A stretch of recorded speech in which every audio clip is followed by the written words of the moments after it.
Hi, everybody. Welcome to JWA's Book Talks. I'm Judith Rosenbaum of the Jewish Women's Archive. Really glad to be starting up this series again with all of you. I've missed our Thursday night gatherings. Please say hello in the chat box. Make sure to chat to everyone. We love to know who's with us. You can let us know where you're zooming in from. The chat box is also where you can add your questions throughout the program, and I will try to bring them into our conversation.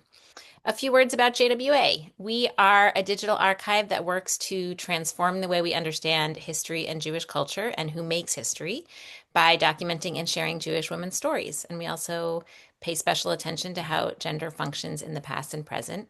We do all of this work because we believe that uncovering a more diverse and nuanced story helps us make the world a better place. So thank you for being our partners in that effort.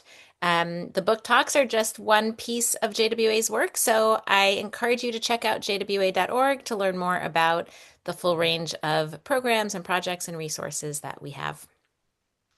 If folks are looking for captioning, that may have moved. There should be a button at the bottom of your screen. It may be under the More button, the three dots that says Show Captions or CC, and you can turn on captions for yourself there. I can't actually turn them on for you, unfortunately. I am delighted to introduce this evening's author. Cathryn Prince is the author of several nonfiction books, including Queen of the Mountaineers, The Trailblazing Life of Fanny Bullock Workman, Death in the Baltic, The World War II Sinking of the Willem Gustloff, and Shot from the Sky, American POWs in Switzerland, as well as For the Love of Labor, which we will be discussing tonight about Pauline Newman. She's worked as a correspondent for the Christian Science Monitor in Switzerland and in New York, where she reported on the UN. And she holds an MS in journalism from Columbia, a BA from GW, and an MA in American Studies from Fairfield University. She is a freelance journalist whose work has appeared in many different publications and is an adjunct professor in journalism at Fordham University. Welcome, Cathryn. We're so glad to have you here with us. It's a pleasure to be here, Judith. I'm really looking forward to this evening and our discussion.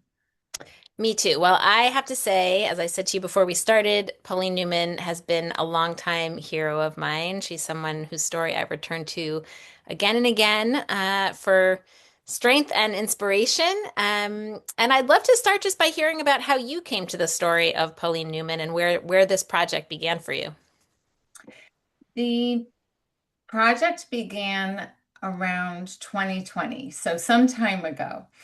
I was inspired to write about her for a couple reasons, which I'll get into. But I first came across her, an editor agent that I worked with for a while had sent me a little piece that a librarian in Ithaca had written about her. So it was a small little blurb.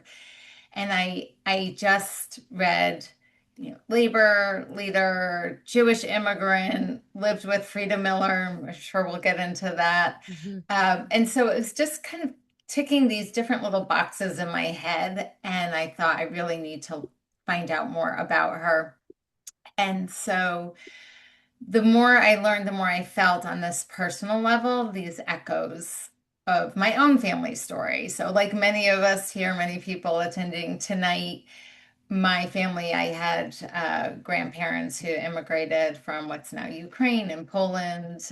My grandfather was a furrier, and my grandmother worked in clothing shops. So I just felt these little threads, both personally, that spoke to me about her, and then journalistically, just seeing that she had gone from a sweatshop, working in sweatshops, to advising presidents. So these two sort of, I guess, parallel, not really parallel, but these two threads I was tugging on both while I was writing it. Hmm. And what was your process of sort of getting into her story? How did you go from those initial little twinklings of connection to the really in-depth kind of reporting on her life?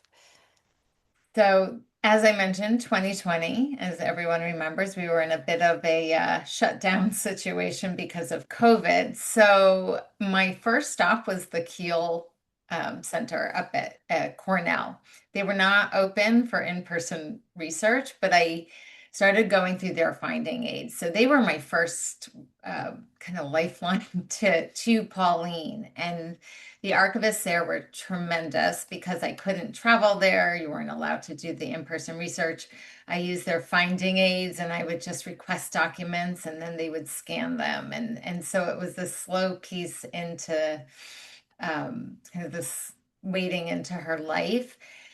And just going back to your first question, the more I was reading then, it was the timeliness, all of the many things that she was working on in the 1910s, the 20s, the 30s are unresolved today. And so Hmm. that led me to the Schlesinger, excuse me, library up in Radcliffe. And again, just my process was going through both her personal papers. She was prolific, an abundance of postcards and diaries and those documents, as well as her testimonies before, whether it was state legislatures or Congress. And so that's where I started with her.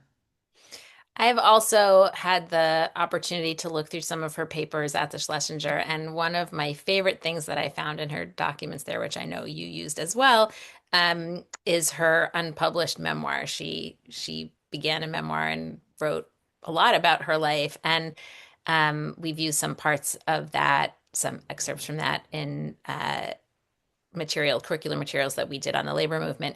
And one of the things that I loved was where she talked about her childhood and particularly her relationship with her father, who taught cheder, and her kind of demands from her father to have access to Jewish education um, and I think in all the things that I had read about her, which were certainly about her immigrant experience and her work experience and her, her being very um, connected to the immigrant Jewish community, I hadn't really heard about her kind of Jewish identity. And I'm sure we'll talk about that connection to the immigrant community and her relationships there. But how did you understand Pauline's Jewish identity and sort of that initial part of her life and how it shaped her and what it meant to her? I think as a child, as a young child, she was born in Kovno, which is now Kaunas, Lithuania. And in that memoir, which she writes to her grandsons, Hugh and Michael, she talks a lot about being poor. And she talks a lot about wanting an education and what all that was like. And I thought it was really interesting because as a young child, she, as you said, persists and really works on her father to let her go to school. She's not allowed to go to the what we might say the secular public schools because she's Jewish, she's a girl, and they're poor. Her father initially doesn't want her to go because she's a girl and Heather, it's all boys. But he finally basically kind of says, okay, fine, you can come and sit and observe. And I felt like when she was very young, she seemed to me more attached to her sense of being Jewish. She talked about these discussions she would overhear her parents having these debates. So like around the time of the Dreyfus affair, they're talking about Herzl. They're talking about so she remembered like hearing bits and pieces of that. And I think later, and we'll probably dive into that a little bit more, that comes surfaces again later in life for her. I think as she arrives as a young child here, there's a little bit of change, but she talks about that, and she, learning Yiddish, and then she's learning a little bit of Hebrew at the time. So there's, some of the different ideas about being a Jew in the diaspora and in Zionism and all the debates we're having now, she's having as well. So I did think as a young girl, she did feel that in Lithuania. Yeah. Right. She was very connected to her father who died young, which was very sad. But I thought it was so interesting how she talks about, as you're saying, both this kind of really emotional connection to the learning and kind of Jewish environment that she grew up with, and a sense that that fight to have to gain access to education was sort of part of what fired her up and set her on this course of activism and demanding equality and demanding rights and kind of turned her into this like young Jewish feminist in some ways. Yeah, absolutely.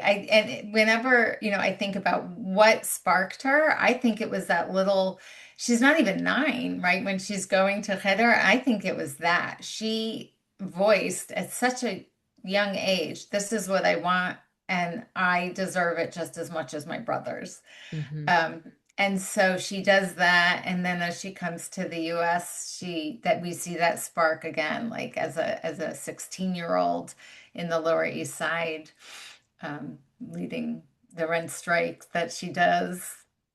Yeah, Yeah. that I think is one of the kind of most fun and exciting parts of her story is the fact that she became this leading activist at such a young age.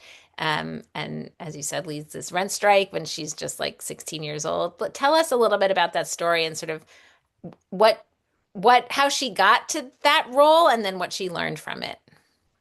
So she's 16. As a 16-year-old, she's already held about 4 different jobs in sweatshops, right? She starts as a 9-year-old. So at this point, she's working at the Triangle Shirtwaist Factory. She's going home. When she first came to the US, she went to go live with her brother, who was here ahead, and her mother and sisters are in a different tenement. At this point, she's now with her mother, and she's just realizing like all the money that she brings home, and her sisters are doing some work, and her mother's taking in washing and different things, is not enough to cover the rent. She also sees that at any given day or moment, a landlord could evict you. No cause. You could go to work and come home and your belongings are on the street. And so she starts to organize with her neighbors and some other women, and she starts to organize these families. And her goal is to talk to the women of the households because they're the ones who are managing the money. They're the ones who have to pay the rent, and that the landlords need to come down on the rent, and if they don't, they will not pay. So they, come down or no pay is some of the slogan. So there's about 10,000 families involved. Um, it's successful to a point that the landlords come down for some of the families, not all of the families. And the lessons I think that she carries with her from this, because again, it's tremendous. She's 16. The New York Times calls her the East Side Joan of Arc, when she gets her name in the paper. She learns one, the value of organizing, building connections, that it's going to take time. So this went on from like December 1907 through January, February 1908. She also learns that it's not always going to be a clear victory. So I think that sets her up down the road that there is compromise, that you have to be in it for the long game, that it's not always instant. And I think she also she learns that strategy of which she'll bring later in the garment district, but this cross-cultural feeling like you have to kind of build bridges and not be isolated within one's own either religious or ethnic group. So it's a Mhm. lot for a 16-year-old, but she gets it. I mean, we see her just a few years after that, doing some incredible work. Yeah, it is always interesting to think about how all of these individual actions, these different moments kind of build on each other. Like you can imagine her and her friends who are making this rent strike happen, that they, when they were younger, may have watched their mothers be part of the kosher meat boycott and seen some of that organizing of housewives in the tenements and the ways that that worked and kind of that lodged in their mind in some way. And then you can see how the garment workers in 1909 have like cut their teeth doing some of that organizing in their Mhm. communities and they know how they've learned those skills and they can then apply it in the labor movement and they also know their own abilities and so they take themselves seriously in a way that a lot of the male union organizers didn't take women Yes. seriously and they kind of stand up for themselves and make it happen. And I think that piece about just these young women who are motivating themselves and taking charge is a really important aspect of the story too, that they're all kind of, I think like, there it's a time when I think one of the things that was notable about the kind of work that they did is that it was seasonal. And so there would be slow times where they'd be laid off, which is part of the financial struggle. And it's hot in the summer and they're trying to get out of the tenements and they go camping. And it's like, what happens when you're away with your friends and you dream about what could be and what you could accomplish? And then they actually make it happen, which is just really cool. I love that. That was just around 1909 when she goes to the Palisades and she's there and they're cooking beans over the fire. And, it has that kind of summer camp vibe a little bit. And they plan, but they come back so determined to, and they're reading some of the poets of the time and these and keeping up with what's going on. This is also the Knickerbocker crisis. So there's a bit of a, 3 weeks or 4 weeks, financial upheaval in the city.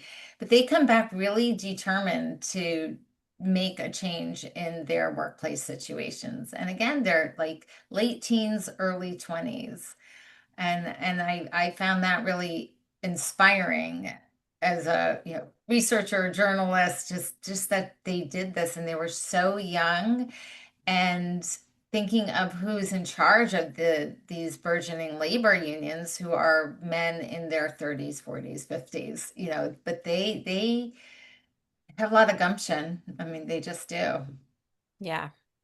Yeah. And part of also one of the things I love about Pauline Newman's story is that so many of those young women who are her friends in her early years remain her core people throughout her life. And she's lucky to live a long life, into her 90s.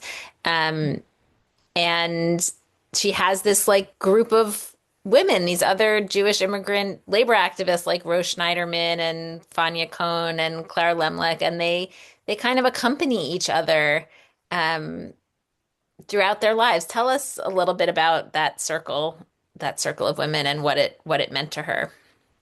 This was her, her sisterhood and I think her chosen family. So, just to back up for a second, is her ties with her mother and her sisters slowly kind of fray, or they become estranged and distant. And so when she's around 16, she starts going to the Socialist Literary Society. And this is where she's really trying to perfect her English and her knowledge, and she's going to lectures. And this is where she meets a lot of these women. And Rose Schneiderman's, I think, remains one of her best friends, dear friends for life, as you mentioned, Clara and Fania. And I think these were both her professional colleagues, and they all had different roles, and they all, I think, recognized the strengths of each other. And so Pauline was the one to be kind of on the soapbox, literally and figuratively. Um, but I think they represented for her also family in many ways. I think there was always this outside of her work in the labor union, a search for some kind of family and a sense of belonging. And they gave each other that, feeling like roots in this new world. They all had come as immigrants. Hmm. Yeah, and it's kind of amazing how they're able to stick together. And of course, um, they also learn, as you referenced earlier, they learn how important it is to work with people who are different from them. And Mhm. Newman spends a lot of time in her career working with the Women's Trade Union League, which is an organization of upper class women who work on behalf of and with working class women. So she's dealing with those challenges of like trying to work with people and people who are very different from her. And she also, in her work in the International Ladies Garment Workers Union, is working with a lot of men who don't necessarily take her that seriously or kind of, Mhm. don't support her that much. Um, so I feel like in that context, having this core group of these women who were like her and who were dealing with similar struggles, both with women of a different class and with men of their own class, but who didn't always work nicely with them. They kind of can like support each other and be their kind of touch point in many ways. Definitely. I think she had that. There was an incident at one point where Pauline was out in somewhere in the Midwest organizing, and she gets word that the ILGWU wants to send a male organizer and also pay him more. And so she gets wind of this, and she's writing these like furiously to Rose Schneiderman, and in these letters, it's basically I'm going to quit. I don't need this. I mean, I'm paraphrasing and I'll become a journalist because Pauline also wrote a lot for The Forward and for Justice Magazine and Progressive Women. And she gets it out of her system and she stays. She doesn't quit. I mean, she works up and through her late 80s. But it was such a snapshot for me. It just really perfectly captured a lot of the misogyny that they faced during this, kind of being discounted for the work that they were doing and the results that they were bringing. But they leaned on each other, and it also showed that, and Rose writes back, and it's basically kind of just letting her friend vent, and then knowing that she's gonna do well, and then that gets reciprocated later when after the Triangle Shirtwaist, Pauline had to go back after the initial fire and wasn't there for, I think it was about a month later. There's a memorial service, and she knows that Rose is going to be speaking and make this speech, and she's just writing her words of support, and you saw that throughout their lives. Hmm. Um, I had forgotten until I read your book that she was, I think of her, I so associate her with the Triangle because she worked there for so long. And I know it was such a formative experience for her. And then, of course, the fire is such a trauma that, she really is that, it's remains that throughout her life. But I forgot that she wasn't really there, that she was on the road and this experience that so many people had of like really being there and being on the ground. And she wasn't part of that and how difficult that must have been. But um, how did she kind of think about that cataclysmic event? How did it stay with her throughout her life?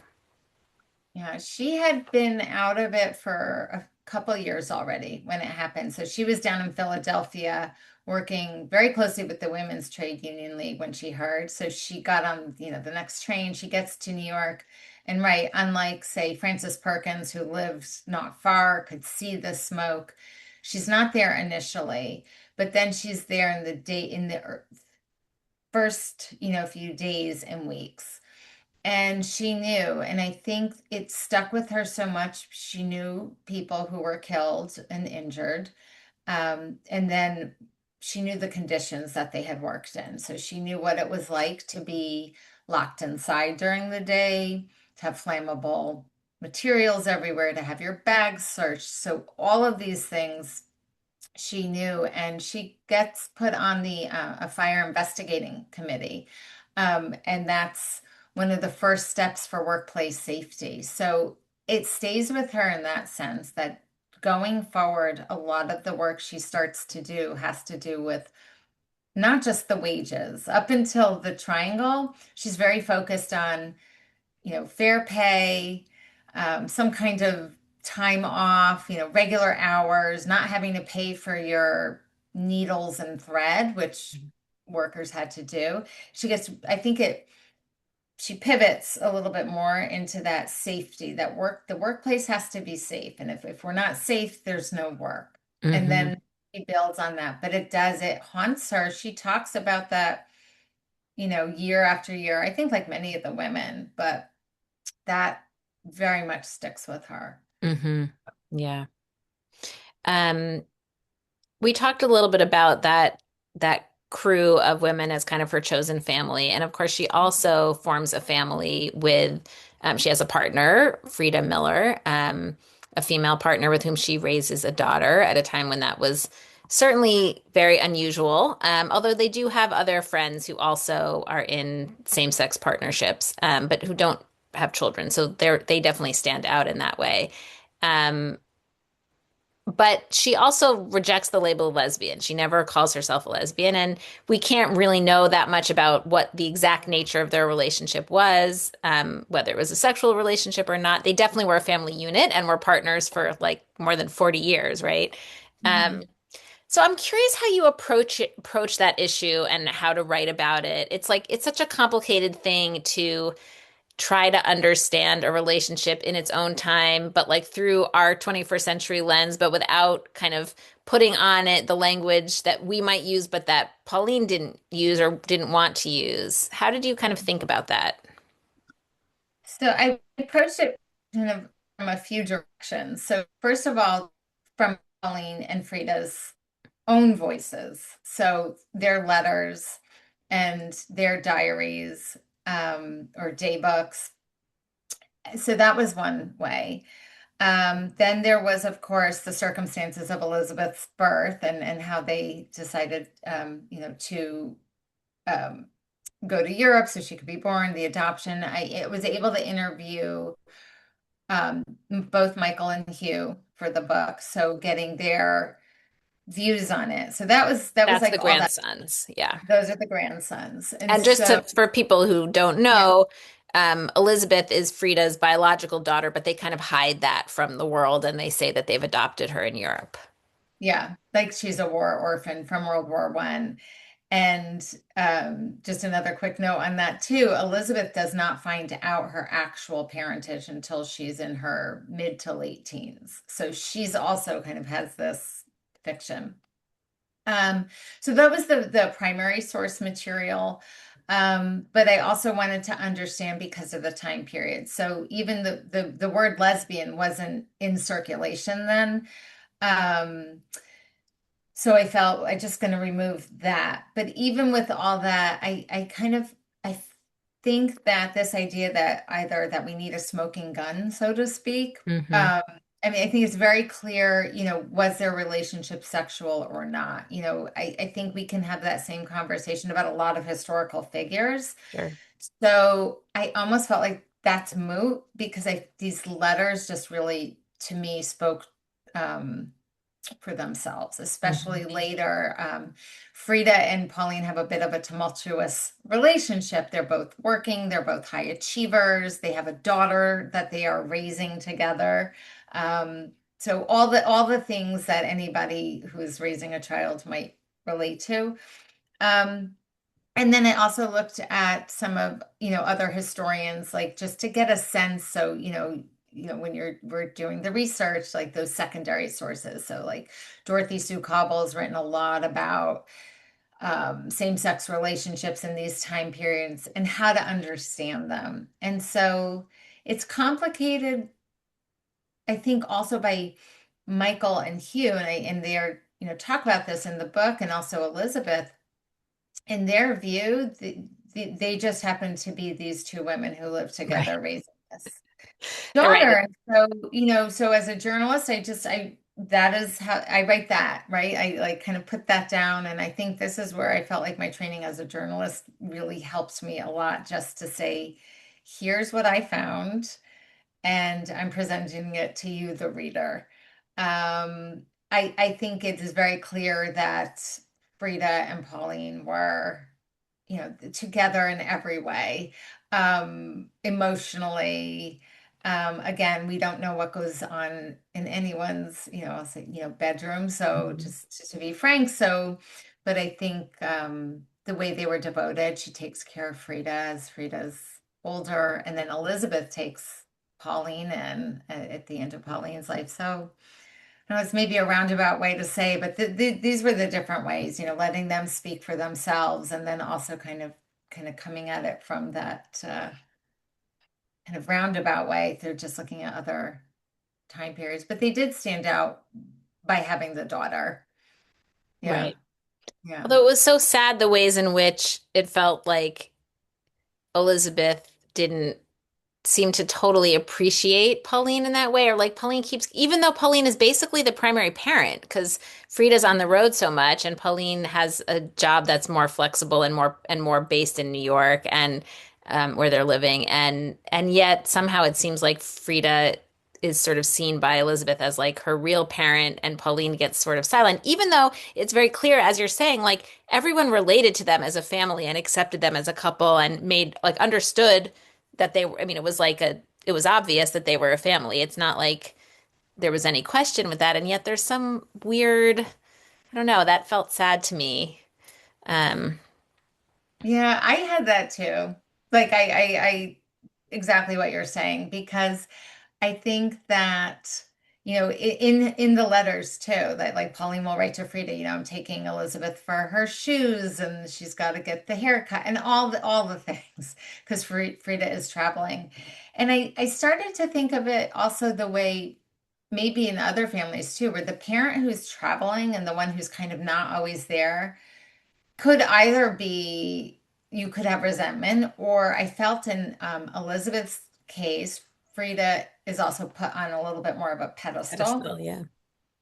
And I think later there's an appreciation where Elizabeth later writes about, almost like I didn't realize what Pauline did. Like, she took care of me, but she knows she's not her biological mother.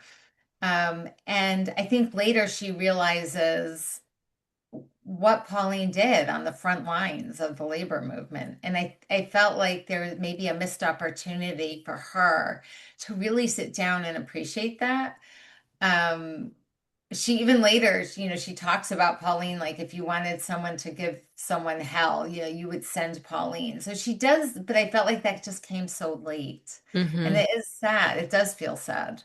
Yeah. So, But it is also kind of, I think you're right, what you're saying, that there's sort of this way in which, like, I think parents often, I mean, kids often, like, are sort of oblivious to what their parents do in the world beyond their life, right? They're like, oh, yeah. this is the person who does these things for me, and Mhm. aren't necessarily aware. And it was funny to me also as you're talking about kind of how to use the sources. Um, I was thinking about like who would want their children and grandchildren to be the ones reporting on the nature of their marriage? Because of course they're going to like, especially the grandsons must be like, these are these old ladies. Like, of course I'm not going to think of them in some kind of romantic or sexual way. Like that seems weird and gross to think about Yeah. wedding grandparents potentially. Um, Right. so it is a kind of funny thing about how do you like what are the sources that are there and how do you read them and also take them with a grain of salt. Yeah, and I always think too, you have all these sources, all these papers are available that we can read them and really drop into someone's life this way. You're trying to make sense of it though. But there's something, it always feels a little bit odd in a sense too. Like I'm doing this and her grandchildren are alive.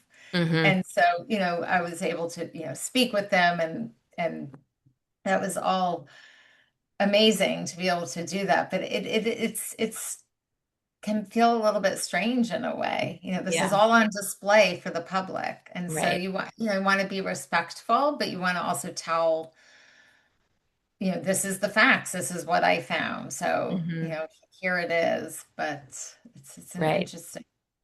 And it's also interesting in terms of that question of sort of how do you write about this and talk about this in its own time that, of Mhm. course, like we don't want to put any presentist language onto things. On the other hand, I will say, like, if you look at pictures of Pauline Newman, you would like she's queer coded. Like you would look at her and be like, this is a queer person in Yeah. our current understanding of that, right? And so you can sort of acknowledge that and also acknowledge like that isn't the language she ever would have used. And in fact, when like second wave feminists wanted to claim her as a lesbian, she was like, keep Yeah. your story off of me, and um so it's Yeah. I, complicated.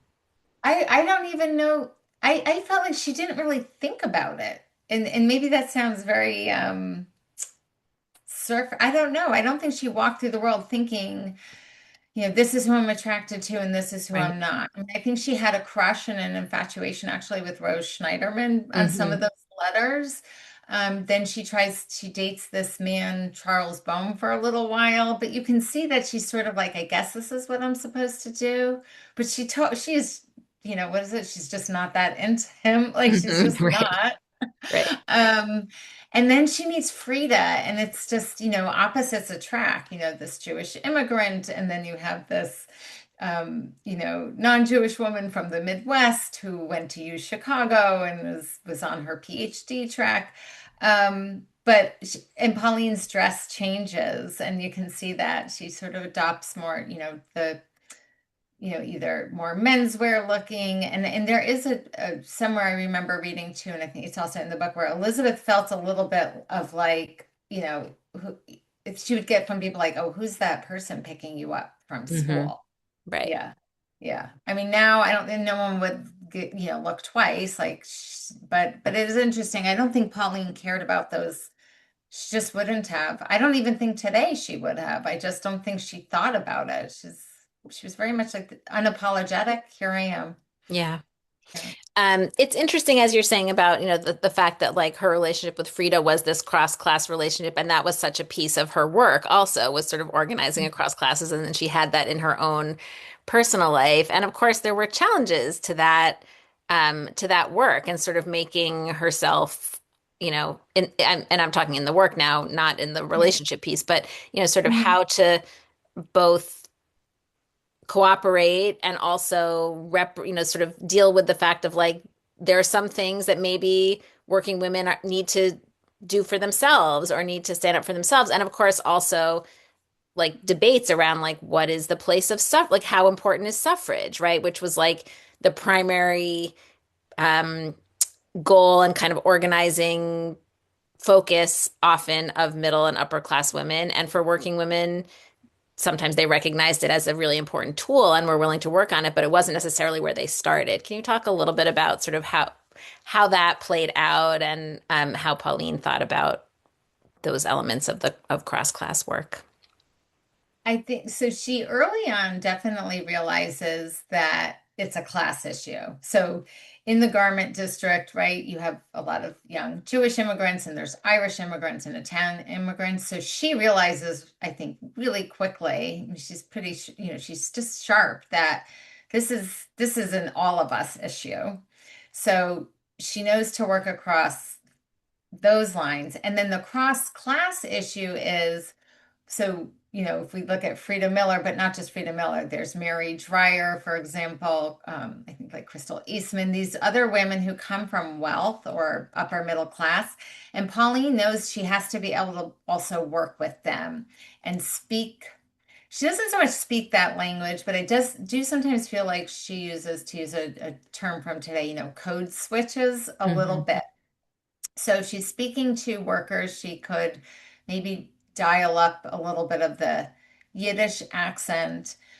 She tries to tamp that down if she's speaking to wealthier women. But she Mm. she knows, and she's very conscious of the idea that she doesn't want to pair with anyone who is wealthy who then wants to, you know, tell them what to Take do. over, yeah. Yeah, to take over. So she's very aware of that. And one thing she does to be able to appeal across, class lines, I think is appealing to the public conscience. So it's very much of, and she learned that early. She's up in Buffalo, New York. She's talking to these wealthy women, and the crux of the speech is, here's how your shirt waist is made. Kind of now you know. So don't you want to help us get better wages? And she does that throughout her life. And then suffrage is coming up. Ironically, she runs for, Secretary of State of New York, but women don't have the right to vote yet. And she tells women it's so important to vote, but that's not your end. Getting your right to vote just is so that you can get better wages, health care, better working conditions. And so she really sees that as a tool. And so she adopts also the right to vote becomes one of her issues. Um, one of course, the most famous, probably upper class woman who she is in relationship with is Eleanor Roosevelt. And she gets to, as you referenced, I think at some point, or maybe that was before when we were talking before we started, but she gets to go to the White House and tell us a little bit about that connection. So Eleanor Roosevelt's very involved with the Women's Trade Union League in New York City. And at one point, Eleanor and Franklin let's say Eleanor, invites many of the women organizers to come to Hyde Park for kind of a luncheon, a recognition. And so they sail up they go up the Hudson River. And that's kind of the beginning of this relationship with Eleanor Roosevelt. There's correspondence. There's a lot of things that the Women's Trade Union League in New York does. They have little, Halloween parties and Christmas parties, and they all go to Hyde Park. But it's not just, for fun and chit chat. It's really, Eleanor being, she's been referred to as like the eyes and ear, the eyes for Franklin Roosevelt. And I think in this sense, also Pauline Newman, who becomes an advisor with Francis Perkin and Eleanor Roosevelt, really helps shape, she has a hand in shaping like the Fair Labor Act. And that's drawing back from the Triangle Shirtwaist Factory, a hand in shaping the New Deal legislation. And so she spends 8 days in the White House at one point. They're part of a delegation to a conference, and she spends 8 days there, and over breakfast with President Roosevelt, talking about, well, this is what we need and why we need it. And she just, I think that to her credit, Eleanor Roosevelt doesn't stand on ceremony. She Mhm. doesn't think of these women are not as equal. And on the other side of the coin, Pauline Newman is certainly not intimidated. Like, you just never get the sense that any of that intimidates her. She's a woman on a mission. Yeah, she's seems to yeah, be so self-possessed and able Hmm. to kind of stand up for what she believes in. You mentioned that she ran for political office. She doesn't ever win any of the time she runs, right? She hobnobs with these politicians, but she doesn't serve in a role herself, right?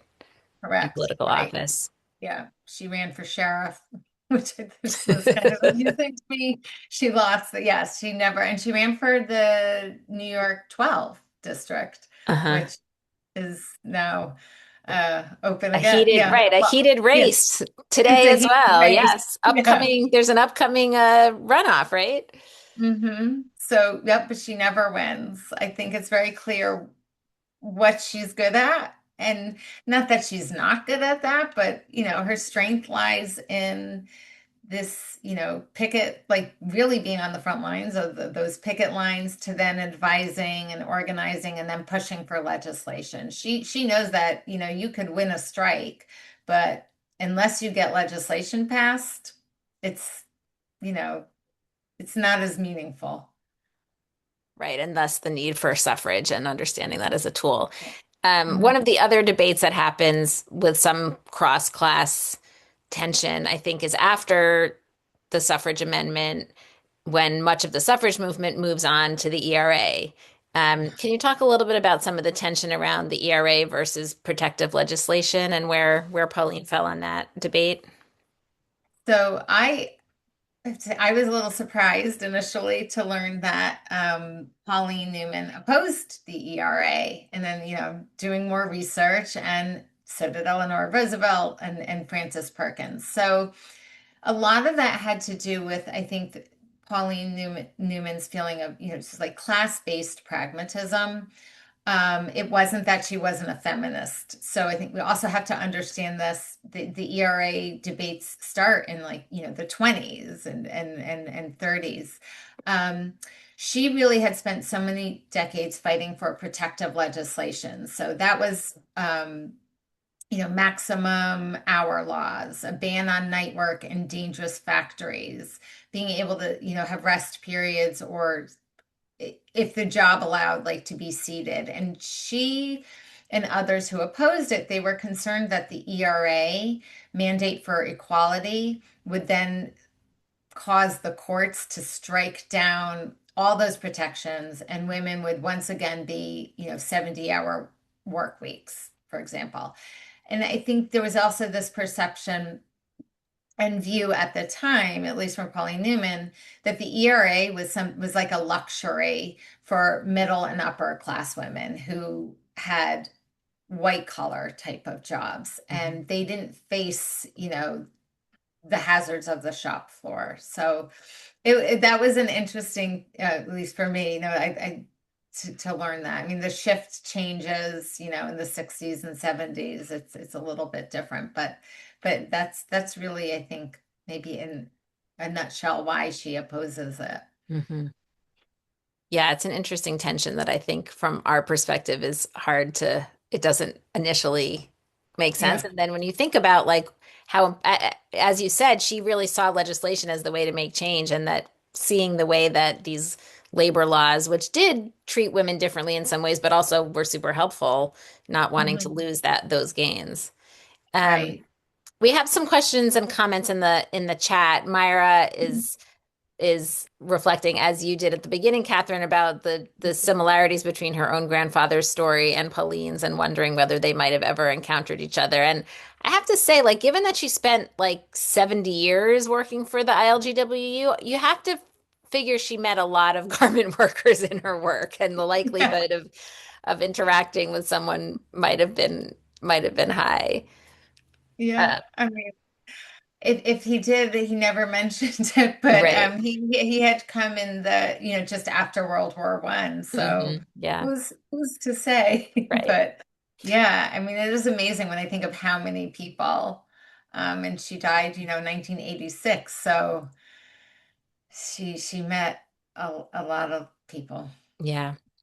And Ellen asks a question about kind of sometimes the tension between Judaism and social justice, that so many of these activists were really very secular in their orientation, and sort of how to understand um, that relationship between kind of Jewish identity and social activism. Yeah, I think it wasn't unusual that many of these young activists who were immigrants. So, like many immigrants coming, many did shed a lot of the religious observance. So, I don't think she was unique in that sense. Right. I think I don't think she was fully, I mean, she felt 100% American. That was a big piece of her identity. And voting was a huge piece. She doesn't really interrogate much of her own Judaism, or even her Lithuanian immigrant roots until later. Hmm. In 1948 or 9, President Truman asks her to go to Germany to help the Germans revitalize trade unions there. And she goes to Dachau, Hmm. and she writes a lot. A few like several letters, and she has these writings about it. And that was like the first time I start to see her think about it again. But she doesn't, she doesn't write, oh, this could have been my family, if I hadn't come, but she starts to really see what this could do. She talked about later too some of the anti-Semitism she might face in some of the meetings. She starts to work with some Jewish organizations in her, 50s and 60s. She goes to Israel in 1964 to help the unions there. But again, it's very she is secular. I mean, she doesn't celebrate the holidays in Right. any way. But I think part of what's different then, maybe as opposed to now, is that, I mean, maybe it's a little bit different from her because her partner is Frida Miller and is not Jewish, but the world that she was living in, this immigrant community, it was so Jewish. Like, you didn't have to go to shul to like feel Jewish. Like, when she was organizing workers, she was largely speaking in Yiddish, right? And she was publishing Yeah. in Jewish publications, and she was speaking to people who largely shared that background. And that was just such, it was the water that they were swimming in. So I think Mhm. that felt like a Jewish life in a way that um, is different from being secular today, where you really might not necessarily be in a community that necessarily with other people who are coming from the same background. I think you're right. And I think it's that she, just like she didn't feel she had to declare her sexuality, I don't think she felt in her writings like she had to declare this. it is all in Yiddish. I mean, she goes to look for jobs when she's a girl. All those help wanted signs are in Yiddish. Right. Yeah, and the writers that they're reading, they're Jewish. They could be Jewish socialists, Jewish anarchists. Like she's just that is like she's just steeped and surrounded. So I don't think she feels it's necessary to really say anything. And so she doesn't go to shul or she's not celebrating the holidays, but she's just very engaged. And I think that was a very Jewish thing to be so engaged in, whether it was voting or labor, the labor movement. She gets really involved in healthcare, Hmm. access to healthcare with another Jewish immigrant, and by 1913. So all of these things, that's her world. Yeah, and that was another one of the ways that she was so prescient was her understanding of the importance of healthcare to the labor movement and supporting the idea of universal healthcare and seeing how that was so important to just overall success and thriving. Um, we have a question from Julia who's noting that there really haven't been a lot of full-length biographies of these Jewish women in the labor movement, and except there's some children's books, and sort of wondering about the place of your book in this, in this field. There is the collective biography by Annalise Orleck, Common Sense and a Little Fire, which is a fabulous, fabulous book, Yeah, which is about Pauline Newman, Rose Schneiderman, Clara Lemlich, and Fania Kohn, and I yeah, highly recommend to yeah. everyone. But it's true that they haven't really, somehow these folks haven't really gotten their due. Why do you think that is? And I don't know. I don't know. I don't have a good answer for that. And I think that book that you referenced was a good starting point for me. Um, Frances Perkins has gotten, but that's not these women. And I don't know. I mean, most people, when I was working on this, if I first said writing a book about Pauline Newman, I would ask, oh, isn't that judge who is, there's a judge who has the same name. Hmm. I don't know that is it that it faded from collective memory, but we all know about the labor movement. Everyone Hmm. knows, some of the basic things. I don't know if it's that these were women, and so we have to, kind of pluck them out. I mean, they're not obscure, but the wider public doesn't really know. I unfortunately don't really have a good answer for why that is. Hmm. One of the things that I admire most about Pauline was just like her dedication and her kind of just like stick to itiveness, like she, as I said, she worked for the ILGW for like more than 70 years and it wasn't easy. It wasn't like that work was like joyful or that she was respected well in it. Um, did you find any kind of like explanation for how, I'm always sort of wondering like how did she do it? Like how did she keep her spirits up and like stay at, just like nose to the grindstone? What did you discover in learning her story? So she played poker when she was up in Albany sometimes for relaxation. Maybe had a cigar or two. I think she found a lot of solace in nature. So she Hmm. wrote a lot about that. And as she's aging and approaching the end of her life, she writes really beautifully and really poignantly about that, about seeing sunsets or maybe never seeing a sunset again. Mm. I think that gives her sort of that breathing room. She and Frida had a house in West Reading, Connecticut, which was a refuge for them, planting and just being outside. And then they later do that in Coffeetown, Pennsylvania. So I think that just would help her recharge and refresh. Hmm. She dabbled in poetry. And as you said, it was not easy. I mean, even in 1935, I think 10% of the leadership in the ILGWU I mean, it's just not happening. They really, the male leadership see women as temporary. Oh, they're going to get married and have a baby. And so, Right. who cares?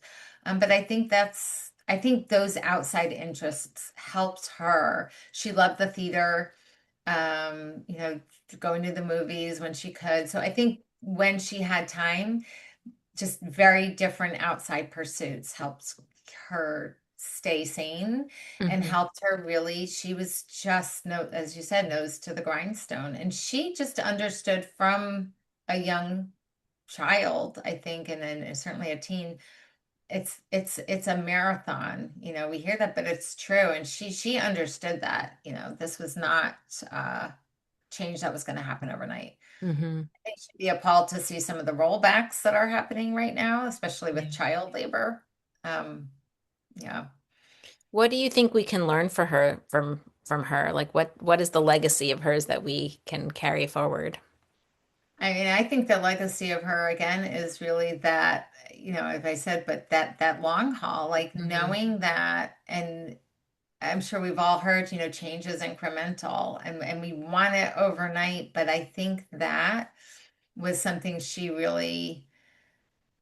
taught. At least I found that really inspiring. I think also being unapologetic in who you are was something I found tremendously inspiring. And that's, for her, that was working in the labor movement, and for someone else, it might be something different. But I think that was a tremendous lesson. She kind of knew who she was and what she wanted, and she went for it. Yeah. Yeah. I take a lot of inspiration also from one of the things I learned from her is like, you talked about how when she would get frustrated, she would like vent in her letters to Rose Schneiderman, and Rose would kind of, in those moments where her energy or her Yeah. hope did flag, her friends kind of bolstered her. And I think that's so important too, like to know who your people are that you can turn to, Yeah. who've got you in those moments when you are really feeling down. And yeah, like that feels like an important lesson from her life. Yeah, and she cultivated those friendships. She didn't just take them for granted. Yeah. So I think that's also really important. They all worked at their friendships, and they sometimes had to hash out disagreements, but they um they did work at that. I think that was also, she did find her family. I think there was always a little bit of her searching for that, but I think she found her definitely, Hmm. her place. Yeah, and she stuck by them. Hmm. Was there Yeah. anything that you weren't able to learn about her? Like, were there any questions that remained unanswered for you? Um, I think I still probably would have liked to know a little bit more, and this just goes more to the Judaism and the immigration. I mean, she talked about her childhood. Hmm. Um, but I think I would have liked to know a little bit more, especially through the 60s and 70s, what she thought about. She didn't talk a lot about like either Israel or, I mean, she did a little bit, but I think more of the Judaism, like Hmm. just I think that would have been a little bit more interesting, but I guess maybe she just didn't feel like it was necessary. So, just to know really what she was thinking. I think especially when she went to go see Dachau, I really would have liked to really know what she was, deep inside. Like, I mean, I know she was shaken and she was Hmm. heartsick and all of that, but think that was a piece of her that I just would have liked to be able to find more about. Yeah. Well, thank you so much, Catherine, for sharing all of this about Pauline Newman with us and helping her kind of come alive for us. And thanks to everyone who's with us tonight for being here. As I always say, there's always more to discover at JWA. We actually have a lot of relevant material. In our encyclopedia, you can learn more about Pauline Newman, about the labor movement in the US, about the ILGWU, about the uprising of the 20,000. In our This Week in History collection, you can learn more about Newman and the 1907 rent strike, and we have some clips of primary sources there. You can also learn about her good friends Rose Schneiderman and Clara Lemlich and Fania Kohn, as well as many other labor activists. I think I didn't put this link in there, but we have a whole curriculum about the labor movement, which has a lot of great sources. If you happen to be an educator and want to draw on those, there's a lot there for you. Please join us next week, same time, same place, for a conversation with Jordan Katz about Jewish midwives and healing in early modern Europe. So we'll be in a very different time period, but also many interesting stories. And thank you again. Until next time, take care, everybody, and let's take care of each other. Hope you have a great night. Thank you. Thank you so much. It was really a lot of fun. Thank you. This was really great. I